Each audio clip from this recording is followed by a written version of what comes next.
TV news Kannada ವಾಹಿನಿಗೆ ಸ್ವಾಗತ. ಶ್ರೀರಾಮ ಸೇನೆಯ ರಾಷ್ಟ್ರೀಯ ಅಧ್ಯಕ್ಷ ಹಿಂದೂ ಕಟ್ಟರ್ ವಾದಿ ಪ್ರಮೋದ್ ಮುತಾಲಿಕ್ ಅವರೊಂದಿಗೆ ನಮ್ಮ ನ್ಯೂಸ್ ಸಮೂಹದ ರಾಜ್ಯ ಉಪಸಂಪಾದಕ ಬಸವರಾಜ ಪ್ರಚಲಿತ ವಿದ್ಯಮಾನಗಳು, ಹಿಂದುತ್ವದ ಅಳಿವು ಉಳಿವಿನ ಹೀಗೆ ವಿವಿಧ ವಿಷಯಗಳ ಬಗ್ಗೆ ಮುಕ್ತವಾಗಿ ಸಂವಾದ ಮಾಡಿದ್ದಾರೆ. ಗೋಹತ್ಯೆ ಇರ್ಬೋದು, ಮತಾಂತರ ಇರ್ಬೋದು, ಮತ್ತೆ ಲವ್ ಜಿಹಾದ್ ಇರ್ಬೋದು, ಹೀಗೆ ಹಲವಾರು ವಿಷಯಗಳ ಪರವಾಗಿ ಒಂದ್ ರೀತಿ ಅವನ್ನ ವಿರೋಧಿಸಿ ಎಲ್ಲೊಂದ್ ಕಡೆ ಹಿಂದುತ್ವ ಕಾಪಾಡ್ಲಿಕ್ಕೆ ಸಾಕಷ್ಟು ಮಾಡಿ ಮಾಡಿರ್ತಕ್ಕಂಥವ್ರು ನಮ್ಮ ಹೆಮ್ಮೆಯ ಪ್ರಮೋದ್ ಮುತಾಲಿಕ್ ಸಾಹೇಬ್ರು. ಇವತ್ತು ಕ್ರಾಂತಿನೆಲ್ಲ ಒಂದ್ ರೀತಿ ಬೈಲಹೊಂಗಲಕ್ಕೆ ಬಂದು ಭೇಟಿ ಕೊಟ್ಟಿದ್ರೆ ಸಾಕಷ್ಟು ವಿಷಯಗಳನ್ನ ಮುಕ್ತವಾಗಿ ಚರ್ಚೆ ಮಾಡೋಣ. ಸರ್ ನಮಸ್ತೆ. ಕ್ರಾಂತಿ ನಾಡು ಬೈಲಹೊಂಗಲಕ್ಕೆ ಸ್ವಾಗತ. ಹೇಳಿ ಸರ್, ವಿಶೇಷವಾಗಿ ಕ್ರಾಂತಿ ನಾಡು ಅಂದಿದ ತಕ್ಷಣ ಒಂದ್ ರೀತಿ ಸಾಕಷ್ಟು ಕಿತ್ತೂರು ರಾಣಿ ಚೆನ್ನಮ್ಮನವರು, ಮತ್ತೆ ಸಂಗೊಳ್ಳಿ ರಾಯಣ್ಣವರು, ಮತ್ತೆ ಸಾಕಷ್ಟು ಜನ ವೀರರು ಬ್ರಿಟಿಷರ ವಿರುದ್ಧ ಹೋರಾಟ ಮಾಡಿರ್ತಕ್ಕಂಥವ್ರು. ಇಂತಹ ಸಂದರ್ಭದಲ್ಲಿ ತಾವು ಬೈಲಹೊಂಗಲಕ್ಕೆ ಬಂದು ಭೇಟಿ ಕೊಟ್ಟಿದ್ದೀರಾ. ಸಾಕಷ್ಟು ಈ ಕಡೆ ಭಾಗದಲ್ಲಿ ಒಂದ್ ರೀತಿ ಎಲ್ಲೊಂದ್ ಕಡೆ ಕ್ರಾಂತಿ ನಾಡು ಚೆನ್ನಮ್ಮನ ಬಗ್ಗೆ ಒಂದೆರಡು ಮಾತು ಹೇಳಿ ಸರ್. ಈಗ ಕಳೆದ 16 ದಿನದಿಂದ ಧರಣಿಯನ್ನ ಮಾಡ್ತಾ ಇರುವಂತಹ ಕಿತ್ತೂರು ರಾಣಿ ಚೆನ್ನಮ್ಮಳ ಸಮಾಧಿಯ ಅಭಿವೃದ್ಧಿ ಆಗಬೇಕು, ರಾಷ್ಟ್ರೀಯ ಸ್ಮಾರಕ ಆಗಬೇಕು, ಮತ್ತು ಇನ್ನಿತರೆ ಕೆಲವೊಂದು ಬೇಡಿಕೆಗಳನ್ನ ಇಟ್ಟುಕೊಂಡು ಏನು ಧರಣಿ ಮಾಡ್ತಾ ಇದ್ರೆ ಆ ಸ್ಥಳಕ್ಕೆ ಭೇಟಿ ಕೊಟ್ಟು ನಾನು ಬೆಂಬಲವನ್ನ ಸೂಚಿಸಿ ಇವತ್ತು ಬಂದಿದ್ದೀನಿ. ಸೊ ನಾನು ಹೇಳೋದು 16 ದಿನ ಒಂದು ಕಿತ್ತೂರು ಚೆನ್ನಮ್ಮ ನಮ್ಮ ನಾಡಿಗೆ, ನಮ್ಮ ದೇಶಕ್ಕೆ ಆದರ್ಶ ಐತಿಹಾಸಿಕ ವೀರ ಮಹಿಳೆಯ ಅವರ ಅಭಿವೃದ್ಧಿ, ರಾಷ್ಟ್ರೀಯ ಸ್ಮಾರಕಕ್ಕೆ ಧರಣಿ ಮಾಡ್ಬೇಕಾ, ಹೋರಾಟ ಮಾಡ್ಬೇಕಾ? ಈ ಸರ್ಕಾರಕ್ಕೆ ನಾನು ಧಿಕ್ಕಾರ ಹೇಳ್ತೀನಿ. ನಿಮಗೆ ನಾಚಿಕೆ, ಮಾನ, ಮರ್ಯಾದೆ ಏನಾದ್ರೂ ಇದೆಯಾ? ಒಂದು ಸ್ವಾಭಿಮಾನ, ದೇಶಾಭಿಮಾನ ಬೇಡವಾ? ನೀವು ಎಷ್ಟು ದುಡ್ಡು ಲೂಟಿ ಹೊಡೆದಿದ್ದೀರಲ್ಲ, ಅದರ ಒಂದು 10% ಈ ಕಡೆ ಕೊಟ್ಟರೆ ಬೇಕಾದಷ್ಟು ಆಗ್ಬಿಡುತ್ತೆ. ನೀವು 90% ತಿನ್ಕೊಂಡು ಹಾಳಾಗಿ ಹೋಗ್ರಿ ನೀವು. ಆದ್ರೆ ಒಂದು ಸ್ವಾಭಿಮಾನ, ದೇಶಾಭಿಮಾನ ಅನ್ನುವಂಥದ್ದು ಎಳ್ಳಷ್ಟು ಇಲ್ಲ. 15-16 ದಿನ ಇವತ್ತು ಕೂತ್ಕೊಂಡು ಇನ್ನೂ ಧರಣಿ ಮಾಡಬೇಕು. ಇನ್ನೂ ಒಬ್ರು ಕೂಡ ರಾಜ್ಯದ ಪ್ರತಿನಿಧಿ ಆಗಲಿ, ಅಥವಾ ಉಸ್ತುವಾರಿ ಮಂತ್ರಿ ಆಗಲಿ, ಅಥವಾ ವಿರೋಧ ಪಕ್ಷದವರಾಗ್ಲಿ ಒಬ್ಬರಾದ್ರೂ ಬಂದು ಕೇಳಿ ಮಾತನಾಡುವಂತ ಸೌಜನ್ಯತೆಯನ್ನು ತೋರಿಸ್ಲಿಲ್ಲಲ್ಲ. ಇದಕ್ಕೆ ನಿಮಗೆ ಶೋಭೆ ತರುವಂತದ್ದಲ್ಲ ಅಂತನ್ನುವಂತ ಹೇಳ್ತೀನಿ. ನೀವು ಬರೇ ಚೆನ್ನಮ್ಮನ ಮತ್ತು ಸಂಗೊಳ್ಳಿ ರಾಯಣ್ಣ, ಅಮಟೂರು ಬಾಳಪ್ಪ ಇಂಥವ್ರ ಹೆಸರು ಹೇಳ್ಕೊಂಡು ಓಟ್ ತಗೊಳ್ಬೇಕು, ಮತ ಬೇಕು ನಿಮಗೆ, ಅಧಿಕಾರ ಬೇಕು ನಿಮಗೆ. ಸೊ ಆದ್ರೆ ಅವರಿಗೆ ನ್ಯಾಯ ಒದಗಿಸುವಂತಹದ್ದು ಪ್ರಕ್ರಿಯೆ ಮನೆಗೆ ಆ ಹೋರಾಟಗಾರರ ವಿಚಾರವನ್ನ, ಸಿದ್ಧಾಂತವನ್ನ ತಲುಪಿಸುವಂತ ಪ್ರಕ್ರಿಯೆ ಮಾಡಲಾರದಂತ ಸರ್ಕಾರಗಳು, ರಾಜಕಾರಣಿಗಳಿಗೆ ನಿಮಗೆ ನಾಚಿಕೆ, ಮಾನ, ಮರ್ಯಾದೆ ಇಲ್ಲ. 16ನೇ ದಿನಕ್ಕೆ ಇವತ್ತು ಕೂತಿದ್ದಾರೆ ಅಂತಂದ್ರೆ ನಿಮಗೆ ಅವಮಾನ ಅದು ಅಂತನ್ನುವಂಥದ್ದು ನಾನು ಹೇಳ್ತಾ ಇದ್ದೀನಿ. ಶ್ರೀರಾಮ ಸೇನೆ ಸಂಘಟನೆ ಸಂಪೂರ್ಣವಾಗಿ ನಾವು ಬೆಂಬಲವನ್ನ ಸೂಚಿಸ್ತಾ ಇದ್ದೀವಿ. ಬರೇ ಸಮಾಧಿ ಅಷ್ಟೇ ಅಲ್ಲ, ಅವಳು ವೀರರಾಣಿ ಕಿತ್ತೂರು ಚೆನ್ನಮ್ಮ ಸ್ನಾನ ಮಾಡ್ತಾ ಇರುವಂತ ಬಾವಿ ಇರ್ಬೋದು, ಜೈಲ್ ಇರ್ಬೋದು, ಮನೆ ಇರ್ಬೋದು, ಹೀಗೆ ಅನೇಕ ಇನ್ನೂ ಬೇಕಾದಷ್ಟು ಸ್ಥಳಗಳಿದಾವೆ. ಅದನ್ನೆಲ್ಲವನ್ನೂ ಕೂಡ ಸ್ಮಾರಕಗಳನ್ನಾಗಿ ರಕ್ಷಣೆಯನ್ನು ಮಾಡಬೇಕು, ಅಭಿವೃದ್ಧಿ ಮಾಡಬೇಕು ಅನ್ನುವಂಥದ್ದು ಕರ್ನಾಟಕ ಸರ್ಕಾರ ಮತ್ತು ಕೇಂದ್ರ ಸರ್ಕಾರಕ್ಕೆ ನಾನು ಆಗ್ರಹವನ್ನು ಮಾಡ್ತಾ ಇದ್ದೀನಿ. ಪ್ರಮೋದ್ ಮುತಾಲಿಕ್ ಅಂದ್ರೆ ತುಂಬಾ ನೇರ ನಿಷ್ಠುರ ವ್ಯಕ್ತಿ. ಸಾಕಷ್ಟು ಒಂದ್ ರೀತಿ ರಾಜ್ಯಾದ್ಯಂತ ಹೋಗಿ ಒಂದ್ ರೀತಿ ಹಿಂದುತ್ವನ ಪ್ರಕಾರವನ್ನ, ಸಾಕಷ್ಟು ಸಿದ್ಧಾಂತವನ್ನ ಸಾಕಷ್ಟು ಮಾಡಿದ್ದಾರೆ. ಸಾಕಷ್ಟು ಸವಾಲುಗಳನ್ನ ಎದುರಿಸಿದ್ದಾರೆ, ಸಾಕಷ್ಟು ಒಂದ್ ರೀತಿಯ ಸಮಸ್ಯೆಗಳನ್ನ ಎದುರಿಸಿದ್ದಾರೆ. ಇಂತಹ ಸಂದರ್ಭದಲ್ಲೂ ಸಹ ಹಿಂದುತ್ವ ಅಂತಕ್ಕಂಥದ್ದನ್ನ, ಹಿಂದುತ್ವ ಸಿದ್ಧಾಂತವನ್ನ ಪರಿಚಯಿಸೋದು ಬಿಟ್ಟಿಲ್ಲ. ಏನೇನ್ ಸರ್ ಇಷ್ಟೆಲ್ಲ ಹಾದಿ ಮಾಡಿದ್ರಲ್ಲ, ಯಾಕೆ ಹಿಂದುತ್ವ ಅಂತಕ್ಕಂಥದ್ದು ನಿಮಗೆ ಬಂತು? ಹುಟ್ಟಿನಿಂದಲೇ ಬಂತ ಇದು? ನೋಡಿ, ನಾನು ಮೂಲತಃ RSS. ಸೊ RSS ನಿಂದ ಏನೋ ಒಂದು ನಮಗೆ ಸಂಸ್ಕಾರ, ಶಿಕ್ಷಣ, ದೇಶಭಕ್ತಿ ಇದೆಲ್ಲ ಸಿಕ್ತು. ಸೊ ಇದರಿಂದ ಮುಂದೆ ನಾನು ವಿಶ್ವ ಹಿಂದೂ ಬಜರಂಗ ದಳ, ಶ್ರೀರಾಮ್ ಸೇನೆ ಸಂಘಟನೆ ಇವತ್ತು ರಾಷ್ಟ್ರೀಯ ನಾನು ಅಧ್ಯಕ್ಷನಾಗಿ ಕೆಲಸ ಮಾಡ್ತಾ ಇದ್ದೀನಿ. ನನಗೆ ಸ್ಫೂರ್ತಿ RSS, ನನಗೆ ಸ್ಫೂರ್ತಿ ಸ್ವಾತಂತ್ರ್ಯ ವೀರ ಸಾವರ್ಕರ್ ಅವರು. ಸ್ವಾತಂತ್ರ್ಯ ವೀರ ಸಾವರ್ಕರ್ ಅವರು ಎಷ್ಟು ಕಷ್ಟ, ನೋವು, ಜೈಲಿನಲ್ಲಿ ಅನುಭವಿಸಿದಂತ ಆ ಕ್ರೌರ್ಯತೆ ಬಹಳ ಭಯಾನಕವಾದಂತ ಅವರ ಜೀವನದ ಇದಿದೆ. ಸೊ ಅಂಥ ವ್ಯಕ್ತಿ ನಮಗೆ ಪ್ರೇರಣೆ, ಸ್ಫೂರ್ತಿ ಕೊಟ್ಟಂಥವ್ರು. ನಮಗೆ ನಿರಂತರವಾಗಿ ದೇಶದಲ್ಲಿ ಕೆಲಸ ಮಾಡಬೇಕು, ದೇಶಭಕ್ತಿಯನ್ನ ಜಾಗೃತಿ ಮೂಡಿಸುವಂತ ಕೆಲಸ ಮಾಡಬೇಕು ಅನ್ನುವಂಥದ್ದು RSS ಮತ್ತು ಸಾವರ್ಕರ್ ಮೂಲಕ ನನಗೆ ಬಂದಿದೆ ಅಂತ ಅನ್ನುವಂಥದ್ದು ನಾನು ಹೇಳ್ತೇನೆ. ಈಗ ಪ್ರಮೋದ್ ಮುತಾಲಿಕ್ ಅಡಿ ಸಾಕಷ್ಟು ಸಂಘಟನೆಗಳು ಇದ್ ಮಾಡಿದ್ರು, ಶ್ರೀರಾಮ್ ಸೇನಾ ಅಂತಕ್ಕಂಥ ಅದ್ರಡಿ ಸಾಕಷ್ಟು ಜನ ಜನಪ್ರತಿನಿಧಿಗಳಾಗಿದ್ದಾರೆ, MLA ಗಳಾಗಿದ್ದಾರೆ, ಸಾಕಷ್ಟು ಜನ ಅವ್ರ ಶಿಷ್ಯಂದ್ರು ಏನೇನೋ ಆಗಿದ್ದಾರೆ. ಇಂತಹ ಸಂದರ್ಭದಲ್ಲಿ RSS ಅನ್ನ ಅಪ್ಕೊಂಡ್ರು ಪ್ರಮೋದ್ ಮುತಾಲಿಕ್ ಅವರು. ಆದ್ರೆ RSS ಅಂತಕ್ಕಂಥದ್ದು ಪ್ರಮೋದ್ ಮುತಾಲಿಕ್ ಅವ್ರನ್ನ ಹಾಕೊಳ್ಳಿಲ್ಲ. ಇವತ್ತು ಪ್ರಮೋದ್ ಮುತಾಲಿಕ್ ಮನ್ಸ್ ಮಾಡಿದ್ರೆ MLA ಅಥವಾ ಏನಾರು ಆಗ್ಬೋದಾಗಿತ್ತು. ಯಾಕೆ ಸರ್, ಯಾಕೆ ಇಷ್ಟೆಲ್ಲಾ ಸಿದ್ಧಾಂತ ಪಸರಿಸಿದ್ರೆ ಇಲ್ಲೇವರೆಗೂ ಸಹ ಏನೂ ಇದಿಲ್ಲ, ಯಾಕೆ ಸರ್? ಇವತ್ತಿನ ರಾಜಕೀಯ ವ್ಯವಸ್ಥೆ ಟೋಟಲ್ ಕುಲ್ಗೆಟ್ ಹೋಗಿದೆ. ಜಾತಿ, ದುಡ್ಡು, ಗೂಂಡಾಗಿರಿ, ಭ್ರಷ್ಟಾಚಾರ ಅನ್ನುವಂಥದ್ದು ತುಂಬಿ ತುಳುಕ್ತಾ ಇದೆ. ವಂಶಾಡಳಿತ, ನಾನಾದ್ಮೇಲೆ ನನ್ನ ಮಗ, ನನ್ನ ಮೊಮ್ಮಗ, ನನ್ನ ಹೆಂಡತಿ, ನನ್ನ ಸೊಸಿ, ಇವರೇ ರಾಜಕಾರಣದೊಳಗೆ ಇರಬೇಕು. ಕಾರ್ಯಕರ್ತರಿಗೆ ಕಿಮ್ಮತ್ತಿಲ್ಲ, ಬೆಲೆ ಇಲ್ಲ, ಸಿದ್ಧಾಂತಕ್ಕೆ ಬೆಲೆ ಇಲ್ಲ, ಪಕ್ಷಕ್ಕೆ ಬೆಲೆ ಇಲ್ಲ. ತಾನೇ ಬೆಳಿಬೇಕು, ತನ್ನ ವಂಶ ಬೆಳಿಬೇಕು, ತನ್ನ ಮಕ್ಕಳು ಬೆಳಿಬೇಕು ಅನ್ನುವಂಥದ್ದು ಇದು ಅತ್ಯಂತ ಕೆಟ್ಟ ಪರಂಪರೆ. ಇದು ಕಾಂಗ್ರೆಸ್ನಿಂದ BJPಗೂ ಅಂಟ್ಕೊಂಡ್ಬಿಟ್ಟಿದೆ, ಎಲ್ಲಾ ಪಕ್ಷಕ್ಕೂ ಇದು ಅಂಟ್ಕೊಂಡ್ಬಿಟ್ಟಿದೆ. ಈ ರೋಗ ಬಹಳ ಕೆಟ್ಟ ಪರಂಪರೆ. ನಾವು ರಾಜರು ಆಡಳಿತವನ್ನ ತೆಗೆದು ಪ್ರಜಾಪ್ರಭುತ್ವ ತಂದೀವಿ. ಪ್ರಜಾಪ್ರಭುತ್ವದಲ್ಲಿ ಇವತ್ತು ವಂಶಾಡಳಿತ, ರಾಜರು ಹೋದ್ರು ವಂಶ ಬಂತು. ಸೊ ಏನ್ ಡಿಫರೆನ್ಸ್ ಏನು? ಸೊ ಪ್ರಜೆಗಳು ಬಹಳ ಗಂಭೀರವಾಗಿ ಯೋಚನೆ ಮಾಡಬೇಕು. ಬರೇ ನೀವು ದುಡ್ಡಿಗೋಸ್ಕರ ಇನ್ ಯಾವುದೋ ಒಂದು ಆಶೆಗೋಸ್ಕರ ಮತ ಹಾಕುವಂತದ್ದಲ್ಲ.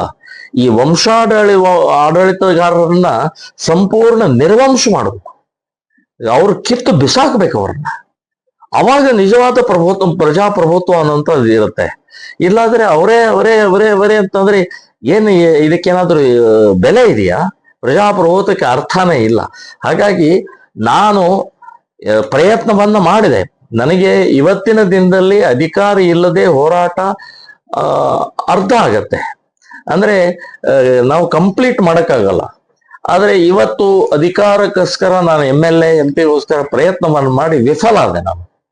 ಯಾಕೆ ಅಂತಾರೆ, ನನ್ನ ಹತ್ರ ದುಡ್ಡಿಲ್ಲ, ನನ್ನ ಹತ್ರ ಜಾತಿ ಇಲ್ಲ, ನಮ್ಮ ಹತ್ರ ಬೇರೆ ಇನ್ನೇನು ವ್ಯವಸ್ಥೆ ಇಲ್ಲ. ನಾವು ಯಾರನ್ನೋ ಬಕೆಟ್ ಹಿಡ್ಕೊಂಡು ಓಡಾಡಬೇಕು ಅನ್ನುವಂಥದ್ದು ನಮ್ಮ ಕಡೆಯಿಂದ ಆಗೋಲ್ಲ. ಸೊ ಹಾಗಾಗಿ ಇವತ್ತು ನಮ್ಮಂಥವರಿಗೆ, ಹೋರಾಟಗಾರರಿಗೆ, ಪ್ರಾಮಾಣಿಕರಿಗೆ, ಹಿಂದೂವಾದಿಗಳಿಗೆ ರಾಜಕಾರಣದ ಒಳಗಡೆಗೆ ಪ್ರವೇಶ ಮಾಡಿಸ್ಕೊಡೋಲ್ಲ. ಈ BJPಯವ್ರಿಗೆ ಹೇಳ್ತಾ ಇದ್ದೀನಿ ನಾನು, ನೀವು ಬರೇ ಅಪ್ಪ ಮಕ್ಕಳು ಇಷ್ಟೇನ? ಇದೇನಾ ಈ BJP ಅಂದ್ರೆ? ಸೊ ನೀವು ಯಾವ್ದು ಏನು ಅನ್ನೋಂಥದ್ದು ಯೋಚನೆ ಮಾಡೋದು ಬಿಡುವ. ಸಿದ್ಧಾಂತ ಯಾವ ಹಿನ್ನೆಲೆಯಲ್ಲಿ ಬಂದಿದ್ದೀರಿ, ಯಾಕೆ ಬಂದಿದೀವಿ, ಏನ್ ಮಾಡಕ್ ಬಂದಿದೀವಿ ಅನ್ನೋದನ್ನು ಕೂಡ BJPಯವರು ಯೋಚನೆ ಮಾಡಬೇಕು. ನಾವು ಯಾರು ಹೋರಾಟಗಾರಿದ್ದಾರೆ, ಯಾರು ಹಿಂದೂವಾದಿಗಳಿದ್ದಾರೆ, ಯಾರು ಪ್ರಾಮಾಣಿಕರಿದ್ದಾರೆ, ಅವ್ರಿಗೆ ಒಂದು ಅವಕಾಶ ಕೊಡಬೇಕು ಅಂತನ್ನುವಂಥದ್ದು ನಾನು BJPಯವರಿಗೆ ಕೇಳ್ಕೊಳ್ತಾ ಇದ್ದೀನಿ. ಈಗ ತಾವು ಸಿದ್ಧಾಂತಗಳನ್ನ ಹಾಕೊಂಡು ವಿಶೇಷವಾಗಿ ಗೋಹತ್ಯೆ ಮತ್ತೆ ಲವ್ ಜಿಹಾದು, ಮತಾಂತರ, ಹೀಗೆ ಹಲವಾರು ವಿವಿಧ ವಿಷಯಗಳ ಬಗ್ಗೆ ಸಾಕಷ್ಟು ಹೋರಾಟ ಮಾಡಿದ್ರಿ. ಈ ಒಂದು ಹೋರಾಟಗಳಲ್ಲಿ ತಾವು ರಾಜ್ಯಾದ್ಯಂತ ಹೋರಾಟ ಮಾಡಿದ್ರಲ್ಲ, ಏನಾದ್ರು ಸಫಲ ಕಂಡಿದ್ದೀರಾ? ಅವೇರ್ನೆಸ್ ಆಗಿದೆಯಾ ನಿಮ್ಮ ಹೋರಾಟಗಳಿಂದ? 100ಕ್ಕೆ 100. ಇವತ್ತು ಲವ್ ಜಿಹಾದ್ ಕಳೆದ 20 ವರ್ಷದಿಂದ 4800 ಹುಡುಗಿಯರನ್ನ, ನಮ್ಮ ಹಿಂದೂ ಹುಡುಗಿಯರ ಮುಸ್ಲಿಮರ ಜೊತೆಗೆ ಓಡಿ ಹೋದಂತವ್ರನ್ನ ವಾಪಸ್ ತಂದು ಹಿಂದೂ ಹುಡುಗರ ಜೊತೆಗೆ ಮದುವೆ ಮಾಡಿಸಿದೀವಿ ನಾವು. ಅವರು ಸೇಫ್ ಆಗಿ ಇವತ್ತು ಮನೆಯಲ್ಲಿ ಆನಂದವಾಗಿ ಜೀವನ ಮಾಡ್ತಾ ಇದ್ದಾರೆ. ಅಂದ್ರೆ ಇದು ಒಂದು ಹೋರಾಟದ ಫಲ ಇದು. ಇನ್ನು ಗೋರಕ್ಷಣೆಯನ್ನ ನಾವು ಕಳೆದ 20 ವರ್ಷದ ಹೋರಾಟದ ಪರಿಣಾಮದಿಂದ ನಮ್ಮ ಕಾರ್ಯಕರ್ತರು ಕೇಸ್ ಹಾಕೊಂಡು ಹೊಡೆತ ತಿಂದು ಜೈಲಿಗೆ ಹೋಗಿ 32,000 ಗೋ ರಕ್ಷಣೆಯನ್ನ ಮಾಡಿದೀವಿ ನಾವು. ಗೋವಂಶವನ್ನ ರಕ್ಷಣೆಯನ್ನ ಮಾಡಿದೀವಿ ನಾವು. ಕಸಾಯಿಖಾನೆಗಳನ್ನು, ಇಲ್ಲೀಗಲ್ ಕಾನೂನು ಬಾಹಿರ ಕಸಾಯಿಖಾನೆಗಳನ್ನ ಸುಮಾರು ಹೆಚ್ಚು ಕಡಿಮೆ 800 ಕಸಾಯಿಖಾನೆಗಳನ್ನ ನಿಲ್ಲಿಸಿದೀವಿ ನಾವು, ಬಂದ್ ಮಾಡಿದೀವಿ ನಾವು. ಸೊ ಈ ರೀತಿ ಹೋರಾಟಗಳನ್ನು ಯಶಸ್ವಿಯಾಗಿ ಮಾಡಿದ್ವಿ. ಮತಾಂತರ, ಇವತ್ತು ಕ್ರಿಶ್ಚಿಯನ್ರು ವ್ಯವಸ್ಥಿತವಾಗಿ ಆಮಿಷ ಅಥವಾ ಇನ್ನೇನೋ ಅವರಿಗೆ ಒತ್ತಾಯನೋ ಇನ್ನೇನೋ ಮಾಡಿ ಗೊಂದಲ ಸೃಷ್ಟಿ ಮಾಡಿ ಮತಾಂತರ ಮಾಡುವಂತ ಪ್ರಕ್ರಿಯೆ ಈಗಲ್ಲ, ಬ್ರಿಟಿಷರಿದ್ದಾಗಿಂದಲೂ ನಡೀತಾ ಇದೆ. ಅದು ಈಗಲೂ ಕಂಟಿನ್ಯೂ ಆಗಿದೆ. ಇವತ್ತು ರಾಜಕಾರಣಿಗಳು ಅದನ್ನ ತಮ್ಮ ಸ್ವಾರ್ಥಕ್ಕೆ ಉಪಯೋಗಿಸ್ಕೊಂಡು ಈ ದೇಶವನ್ನು ಬಲಿ ಕೊಡ್ತಾ ಇದ್ದಾರೆ. ನಾನು ಹೇಳೋದು ಅದಾಗಬಾರದು. ನಿಮಗೆ ಕ್ರಿಶ್ಚಿಯನ್ರಿಗೆ, ಮುಸ್ಲಿಮ್ಗೆ ಪ್ರಚಾರ ಮಾಡಕ್ಕೆ, ಧರ್ಮ ಪ್ರಚಾರ ಮಾಡಕ್ಕೆ ಕೊಟ್ಟಿದ್ದೇವೇನೋ, ಮತಾಂತರಕ್ಕೆ ಸಂವಿಧಾನದಲ್ಲಿ ಹಕ್ಕಿಲ್ಲ ಅನ್ನುವಂಥದ್ದು ನಾನು ಸ್ಪಷ್ಟವಾಗಿ ಹೇಳ್ತಾ ಇದ್ದೀನಿ. ಸುಪ್ರೀಂ ಕೋರ್ಟ್ ಮತಾಂತರದ ವಿರುದ್ಧ ಇವತ್ತು ಬಹಳ ದೊಡ್ಡ ನಿನ್ನೆ ಒಂದು ಸುಪ್ರೀಂ ಕೋರ್ಟ್ ಜಜ್ಮೆಂಟ್ ಬಂದಿದೆ. Very good judgement. ನಾನು ಹೇಳೋದು, ಯಾರು SC STಗಳು ಇವತ್ತು ಮತಾಂತರ ಕ್ರಿಶ್ಚಿಯನ್ರಾಗ್ತಾರೆ, ಕ್ರಿಶ್ಚಿಯನ್ ಆದ್ರೂ ಕೂಡ SC ST ಫ್ಯಾಸಿಲಿಟೀಸ್ ಎಲ್ಲ ತಗೊಳ್ತಾ ಇರ್ತಾರೆ. ಸರ್ಕಾರದಿಂದ ಬರುವಂತಹದ್ದು ಎಲ್ಲ ಸೌಲಭ್ಯಗಳನ್ನು ತಗೊಳ್ತಾ ಇರ್ತಾರೆ. ಒಂದು ಸಲ ಕ್ರಿಶ್ಚಿಯನ್ ಆದ್ರೆ ಈ ಸೌಲಭ್ಯಗಳು ಅವರಿಗೆ ಲಭ್ಯ ಇಲ್ಲ ಅನ್ನುವಂಥದ್ದು ಸುಪ್ರೀಂ ಕೋರ್ಟ್ ಹೇಳಿದ್ದು ನಾನು ಸ್ವಾಗತವನ್ನ ಮಾಡ್ತಾ ಇದ್ದೀನಿ. ಈಗ ಕೆಲವು ಬಿಜೆಪಿ ಮಾಜಿ ನಾಯಕರು ಮತ್ತೆ ಕೆಲವರು ಅನಂತಕುಮಾರ್ ಹೆಗಡೆ ಇರ್ಬೋದು, ಮತ್ತೆ ಬಸವರಾಜ್ ಪಾಟೀಲ್ ಯತ್ನಾಳ್ ಅವರು ಇರ್ಬೋದು, ಹೀಗೆ ಹಲವಾರು ಜನ ಕೆಲವೊಂದ್ ಕಡೆ ಬಿಜೆಪಿಯಿಂದ ಬೇಸತ್ತು ಮುಂಬರ್ತಕ್ಕಂಥ 2028 ಚುನಾವಣೆಗೆ JCB ಪಕ್ಷ ಇದ್ ಮಾಡ್ತೀವಿ ಅಂತಕ್ಕಂಥದ್ದು ಹೇಳ್ತಾವ್ರೆ. ಕಟ್ಟ ಹಿಂದುತ್ವ ವಿಶೇಷವಾಗಿ ಏನಾರು ಇದರಿಂದ ಏನಾರು ಇದಾಗ್ಬೋದಾ? ಬರೇ JCB ಪಕ್ಷ ಅಂತಕ್ಕಂಥದ್ದು ಬರೇ ಅವ್ರ ರಾಜಕೀಯ ಲಾಭಕ್ಕೂ ಮಾತ್ರ ಸೀಮಿತನೋ ಅಥವಾ ಹೆಂಗೆ ಸರ್ ನಿಮ್ ಪ್ರಕಾರ ಅಭಿಪ್ರಾಯ? ನೀವೇನಾರು ಹೋಗ್ತಾ ಇದ್ದೀರಾ ಅವ್ರ ಜೊತೆ ಅಂತ? ನೋಡಿ, ಇವತ್ತು ಶುದ್ಧವಾದಂತ ಪ್ರಾಮಾಣಿಕವಾದಂತ ಹಿಂದುತ್ವದ ಹಿನ್ನೆಲೆಯಲ್ಲಿ ಇವತ್ತು ಒಂದು ಪಕ್ಷ ಬೇಕು ಅನ್ನುವಂಥದ್ದು ನನ್ನ ಅಭಿಪ್ರಾಯ ಇದೆ. ಆದ್ರೆ ಇವತ್ತೊಂದು ಹೊಸ ಪಕ್ಷ ಮಾಡಬೇಕು ಅಂತಂದ್ರೆ ಅಷ್ಟು ಸುಲಭ ಅಲ್ಲ. ಸೊ ಹಾಗಾಗಿ ಬಿಜೆಪಿಯನ್ನೇ ಸುಧಾರಿಸ್ಬೇಕು, ಬಿಜೆಪಿ ಒಳಗಡೆನೆ ಹೋಗ್ಬೇಕು, ಬಿಜೆಪಿಯನ್ನೇ ಹಿಂದೂವಾದಿ, ಬಿಜೆಪಿಯನ್ನೇ ಪ್ರಾಮಾಣಿಕ ಭ್ರಷ್ಟ ರಹಿತವಾದಂತ ಒಂದು ಗುರಿ ಇಟ್ಟುಕೊಂಡು ಬಿಜೆಪಿಯನ್ನು ಸುಧಾರಣೆ ಮಾಡುವಂತ ಪಕ್ಷವನ್ನೇ ಮಾಡಬೇಕು ಅನ್ನುವಂಥದ್ದು ನನ್ನ ಅಭಿಪ್ರಾಯ. ಇವತ್ತು ಪ್ರತಾಪ್ ಸಿಂಹ ಇರ್ಬೋದು, ಅನಂತಕುಮಾರ್ ಹೆಗಡೆ ಇರ್ಬೋದು, ನಮ್ಮ ಯತ್ನಾಳ್ ಅವರು ಇರ್ಬೋದು, ಇನ್ನೂ ಇತರೆ ವಿಕಾಸ್ ಈಶ್ವರಪ್ಪನವರು ಇದ್ದಾರೆ. ಸೊ ಅವರೆಲ್ಲರೂ ಸೇರಿ ಬಿಜೆಪಿಯನ್ನೇ ಸುಧಾರಣೆ ಮಾಡಬೇಕು. ಇದು ಏನಾಗಿದೆ ಅಂತಂದ್ರೆ, ಕುಡುಕ ಗಂಡನ್ನ ಮದುವೆ ಆಗ್ಬಿಟ್ಟಿದೀವಿ, ಇನ್ನೊಂದು ಡೈವರ್ಸ್ ಕೊಡಂಗಿಲ್ಲ, ಇನ್ನೊಂದು ನಾವು ಮದುವೆ ಆಗಂಗಿಲ್ಲ. ಇದನ್ನೇ ಕುಡುಕನ್ನೇ ಸುಧಾರಣೆ ಮಾಡ್ಬೇಕು, ಕುಡಿಬೇಡಪ್ಪ ಅಂತ ಹೇಳ್ಬೇಕು, ಭ್ರಷ್ಟಾಚಾರ ಮಾಡಬೇಡ್ರಿ, ಹಿಂದೂ ಕಾರ್ಯಕರ್ತರನ್ನ ಸ್ವಲ್ಪ ನೋಡ್ಕೊಡ್ರಿ, ವಂಶಾಡಳಿತ ನಿಲ್ಲಿಸ್ರಿ ಅಂತ ಹೇಳಿ ಬಿಜೆಪಿಯನ್ನೇ ಸುಧಾರಿಸಬೇಕು ವಿನಃ ಇನ್ನೊಂದು ಪಕ್ಷ ಮಾಡಿ ಮೂರ್ಖತನದ ಕೆಲಸ ಮಾಡೋಕೆ ಕಷ್ಟ ಅಂತ ನನ್ನ ಅಭಿಪ್ರಾಯ. ಒಂದ್ ಕಡೆ ರಾಜ್ಯ ಮತ್ತೆ ರಾಷ್ಟ್ರದಲ್ಲಿ ಒಂದ್ ಕಡೆ ಹೇಳ್ತಾರೆ ಕಾಂಗ್ರೆಸ್ ಪಕ್ಷ ಅಧಿಕಾರಕ್ಕೆ ಬಂದಿದ್ದಾರೆ ಜಾತ್ಯತೀತ ರಾಷ್ಟ್ರ ಅಂತ ಹೇಳ್ತಾರೆ, ಒಂದ್ ಕಡೆ ಬಿಜೆಪಿ ಅವರು ಒಂದ್ ರೀತಿ ಹಿಂದುತ್ವ ರಾಷ್ಟ್ರ ಅಂತ ಹೇಳ್ತಾರೆ. ಇಂತಹ ಸಂದರ್ಭದಲ್ಲಿ ಹಿಂದೂಸ್ತಾನ ಇದು ಮೊದ್ಲಿಂದನೂ ಸಾಕಷ್ಟು ಇದಿದೆ. ಯಾಕೆ ಸರ್ ನಿಮ್ಮಂತವ್ರು ಸಹ ಸಾಕಷ್ಟು ಕನ್ಸ್ಕೊಂಡಿದ್ರೆ ಹಿಂದೂಸ್ತಾನ ಆಗ್ಬೇಕು ಅಂತ, ಯಾಕೆ ಇಷ್ಟು ನಮ್ಮ ಹಿಂದೂಸ್ತಾನ ಇದ್ ಮಾಡೋದಕ್ಕೆ ಇಷ್ಟೊಂದು ವಿರಾಮನ ಯಾಕೆ ಇಷ್ಟು ಲೇಟು ಅಂತ? ದುರ್ದೈವ. ಈ ದೇಶದಲ್ಲಿ ಬರೇ ಅಧಿಕಾರದ ಹಿನ್ನೆಲೆಯಲ್ಲೇ ನಡೀತಾ ಇರುವಂತ ಪ್ರಕ್ರಿಯೆ ಇದೆ ವಿನಃ ದೇಶ ಧರ್ಮ ಅನ್ನುವಂಥದ್ದು ಎಳ್ಳಷ್ಟು ಯಾರಲ್ಲೂ ಇಲ್ಲ ಅಂತ ಅನ್ನುವಂಥದ್ದು ನಾನು ಹೇಳ್ತಾ ಇದ್ದೇನೆ. ಇವತ್ತು ಮೋದಿಯವರು ಬಂದಿದ್ರಿಂದ ಒಂದು ಜಗತ್ತಿನಲ್ಲಿ ಒಂದು ಹೆಸರು, ಜಗತ್ತಿನಲ್ಲಿ ಒಂದು ಕಂಟ್ರೋಲ್, ಬಾರ್ಡರ್ನಲ್ಲಿ ಒಂದು ಕಂಟ್ರೋಲ್ ಆಯ್ತು. ಆದರೆ ಒಳಗಡೆಗೆ ಆಂತರಿಕ ಸುರಕ್ಷೆ ದೃಷ್ಟಿಯಿಂದ ಮೋದಿಯವರ ಲಕ್ಷ್ಯ ಕೊಡಬೇಕು ಅನ್ನುವಂಥದ್ದು ಹೇಳ್ತೀನಿ. ಜನಸಂಖ್ಯೆ ನಿಯಂತ್ರಣ ಕಾನೂನು ಕೂಡಲೇ ಜಾರಿ ಆಗ್ಬೇಕು, ಸಮಾನ ನಾಗರಿಕ ಕಾನೂನು ಕೂಡಲೇ ಜಾರಿ ಆಗ್ಬೇಕು. ಇಂಥ ಅನೇಕ ಆಂತರಿಕವಾದಂತಹ ಸುರಕ್ಷತೆಯ ದೃಷ್ಟಿಯಿಂದ ನಮ್ಮ ಗೋವನ್ನ ರಾಷ್ಟ್ರೀಯ ಪ್ರಾಣಿಯಾಗಿ ಘೋಷಣೆ ಮಾಡಬೇಕು, ಗೋಮಾಂಸ ರಫ್ತಾಗೋದನ್ನು ಸಂಪೂರ್ಣ ಬಂದ್ ಮಾಡಬೇಕು. ನಾನು ಕೇಂದ್ರ ಸರ್ಕಾರಕ್ಕೆ ಇವನ್ನೆಲ್ಲವನ್ನು ಕೂಡ ನಾನು ಆಗ್ರಹ ಮಾಡ್ತಾ ಇದ್ದೇನೆ. ಮತ್ತು ಬಹಳ ದೊಡ್ಡ ಅನಾಹುತಕ್ಕೆ ದೇಶ ಹೋಗ್ತಾ ಇರುವಂತದ್ದು ಆಂತರಿಕ ಸುರಕ್ಷತೆ ಇಲ್ಲದ ಪರಿಣಾಮದಿಂದ.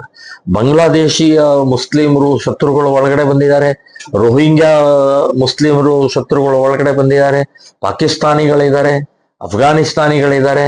ಸೊ ನಮ್ಮ ದೇಶ ಒಂಥರ ಧರ್ಮಛತ್ರ ಆಗ್ಬಿಟ್ಟಿದೆ.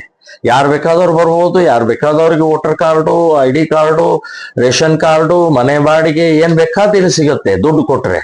ಸೊ ಇದೇನು ಧರ್ಮಶಾಲೆನ ಇದು? ಹಿಂದೂಸ್ತಾನ ಭಾರತ ಅನ್ನುವಂಥದ್ದು ಒಂದು ಇದೆ, ಇದಕ್ಕೆ ಒಂದು ನೀತಿ ನಿಯಮ ಸಿದ್ಧಾಂತ ಗುರಿ. ಸೊ ಇಂಥ ಇದಕ್ಕೆ ಆಘಾತ ಮಾಡುವಂತ ಪ್ರಕ್ರಿಯೆ ಆಗಬಾರದು. ಕೇಂದ್ರ ಸರ್ಕಾರ ಗಂಭೀರವಾಗಿ ಆಂತರಿಕ ಸುರಕ್ಷತೆ ದೃಷ್ಟಿಯಿಂದ ಯೋಚನೆ ಮಾಡಬೇಕು ಅಂತನ್ನುವಂಥದ್ದು ನಾನು. ಓಕೆ ಸರ್, ಕೊನೆ ಪ್ರಶ್ನೆ. ಸಾಕಷ್ಟು ಜನ ಒಂದ್ ರೀತಿ ಇಲ್ಲಿವರೆಗೂ ಸಹ ಹೋರಾಟ ಮಾಡ್ಕೊಂತ ಬಂದಿರೋ ಸಾಕಷ್ಟು ಕೇಸ್ಗಳನ್ನ ಇದಾಗಿದ್ದಾರೆ. ಎಲ್ಲ ಒಂದ್ ಕಡೆ ಸರ್ಕಾರ ಏನಪ್ಪಾ ಮಾಡ್ತಾವ ಅಂದ್ರೆ ಈಗಿನ ಸರ್ಕಾರಗಳು ಅವು ಈಗ SDP ನ ಸಾಕಷ್ಟು ಇದ್ ಮಾಡ್ತಕ್ಕಂಥದ್ದು ಮತ್ತೆ ಹಲವಾರು ಇದ್ ಮಾಡ್ತಾರೆ. ಇತ್ತೀಚೆಗೆ ಒಂದು ಚರ್ಚೆ ಆಗಿದೆ ಸರ್, ಒಂದ್ ರೀತಿ RSS ಸಂಘಟನೆ ಇದಾಗ್ಬೇಕು ಅಂತ ಹೇಳ್ಬಿಟ್ಟು ಇದಾಗಿದೆ. ಎಲ್ಲಾ ಸಂಘಟನೆಯವ್ರ ಕೇಸನ್ನು ಸಹ ವಾಪಸ್ ತಗೋತಾರೆ. ಆದ್ರೆ ಹಿಂದೂ ಕಾರ್ಯಕರ್ತ ಮೇಲೆ ಇರ್ತಕ್ಕಂಥ ಒಂದ್ ರೀತಿ ಕೇಸ್ಗಳನ್ನ ವಾಪಸ್ ತಗೊಳಕ್ಕೆ ಏನ್ ಸರ್ ಏನಾಗಿದೆ ಅಂತ ಇವ್ರಿಗೆ? ಕಾಂಗ್ರೆಸ್ ಸರ್ಕಾರ ಬಂದ ಮೇಲೆ ಗೂಂಡಾಗಳದ್ದು, ಕಿಡಿಗೇಡಿಗಳದ್ದು, ಕೊಲೆಗಡಕರದ್ದು, ಪೊಲೀಸ್ ಸ್ಟೇಷನ್ ಮೇಲೆ ದಾಳಿ ಮಾಡಿದಂಥವ್ರದ್ದು ಕೇಸ್ಗಳನ್ನ ವಾಪಸ್ ತಗೊಳ್ಳುವಂತಹದ್ದು ಮಾಡಿದ್ದಾರೆ. ಸಾಕಷ್ಟು ಮಾಡಿದ್ದಾರೆ ಅವರು. ಅವರಿಗೆ ಓಟ್ ಬೇಕಷ್ಟೇ. ಗೂಂಡಾಗಳ ಅವ್ರ ಸುರಕ್ಷತೆಗೆ, ಗೂಂಡಾಗಳಿಗೆ ರಕ್ಷಣೆ ಕೊಡುವಂತ ಪ್ರಕ್ರಿಯೆ ಕಾಂಗ್ರೆಸ್ ಸರ್ಕಾರ ಮಾಡ್ತಾ ಇದೆ.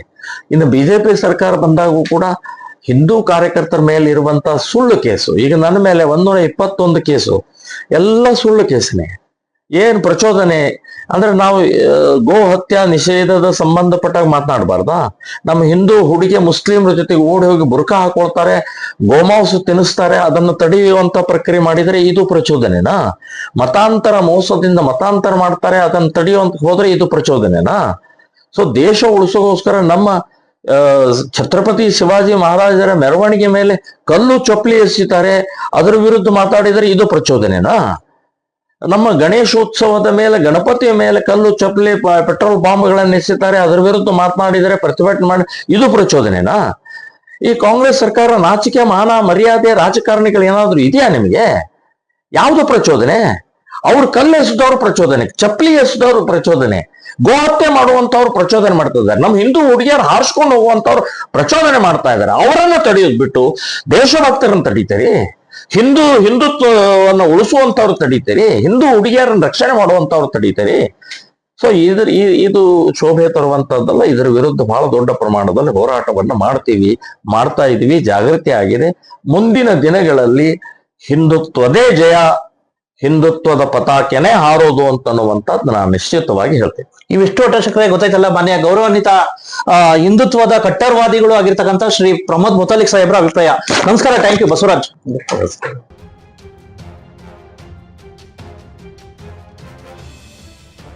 ತಾಜಾ ಸುದ್ದಿಗಾಗಿ MTV ನ್ಯೂಸ್ 24/7ಗೆ ಸಬ್ಸ್ಕ್ರೈಬ್ ಮಾಡಿ ಮತ್ತು ಬೆಲ್ ಐಕಾನ್ ಅನ್ನು ಒತ್ತಿ. ತಪ್ಪದೇ ಲಿಂಕ್ ಶೇರ್ ಮಾಡಿ.